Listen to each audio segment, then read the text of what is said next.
Hello, my name is Hans Dekkers, team leader at Dynaread.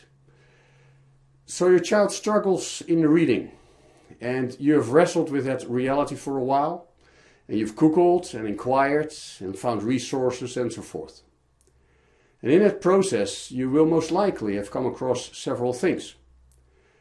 But before I go any further, please do allow me to assure you that in most cases dyslexia has nothing to do with intelligence. Dyslexia has neurological causes unrelated to IQ. Now, having made sure there are no misunderstandings about this, let's continue. Some sources speak about dyslexia as a gift. Other sources speak about the need to overcome or conquer dyslexia. And others still speak of dyslexia as something that is no longer really relevant, as there are so many technologies out there that can help you read, such as text-to-speech tools and audiobooks. So on the one hand, the gift of dyslexia is stressed, and on the other hand, the need to fight dyslexia and to conquer it. And others still mitigate it to some extent and point to speech technology and other audio tools. Now, these conflicting signals can be confusing. What is truth? Where is the balance? Well, the truth is generally in the middle, and it certainly is here as well. Dyslexia has neurological origins. 4 out of 5 subtypes of dyslexia share difficulties in sounding out words, technically called phonological decoding deficit. And this means these children have a hard time learning and mastering phonics rules despite proper instruction.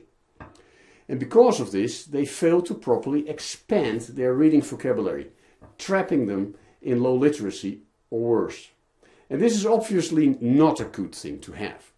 Text-to-speech is nice, and we're certainly excited that such technologies exist, but they don't help you when you are driving on the road, trying to read a road sign, or finding your way in an airport. Text-to-speech doesn't help you when you forgot your gadget at home. And let's be honest with each other, not everybody has the means either to buy the latest gadget. So being able to read is obviously of the essence in society.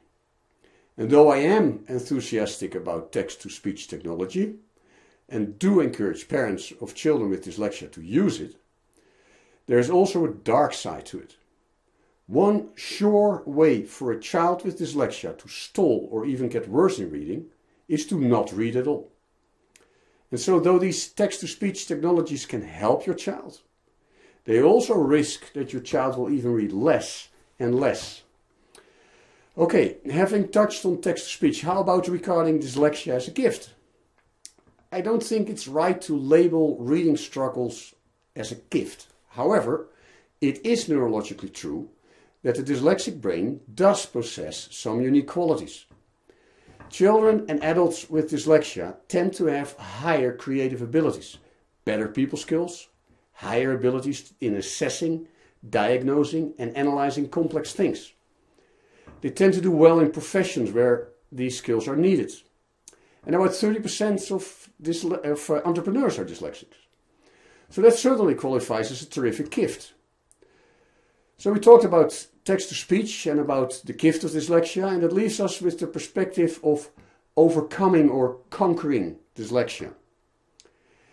This issue of overcoming is subjective and mainly depends on 3 factors. The magnitude or level of dyslexia that a child has, the age of the child, and the access to proper help or remediation. And allow me to paint these 2 extremes. So children with mild dyslexia, when diagnosed at kindergarten, when given proper Orton-Gillingham-based phonics remediation, will quite possibly overcome dyslexia and move on to an adult life in which they may have forgotten they ever struggled. But on the other extreme are, for instance, 11-year-olds with moderate to severe dyslexia. And these children may come a long ways in overcoming and can most certainly be brought to functional literacy. That's what we at Dynaread are all about. But they will likely always have to work harder at reading new materials. But working harder is altogether different a different reality than being unable. Given proper efforts, these children also have the possibility to reach the point that they can pursue further education and reach their goals in life. That is, if we bring them to functional literacy, which, again, we love to contribute to with our Dynaread program. So I hope this video will help you walk the balance. Your child is most certainly gifted and possesses strengths which non-dyslexics can be envious of. But don't look to text-to-speech as a fix-it-all, because that's a deception. Text-to-speech, when properly used, is an aid, but not a replacement. Help your child reach functional fluency in reading. And if your child is 7 or older, then allow me to encourage you to check out Dynaread. We welcome your questions, we understand the issues, and we genuinely care. And we help, even with financial support.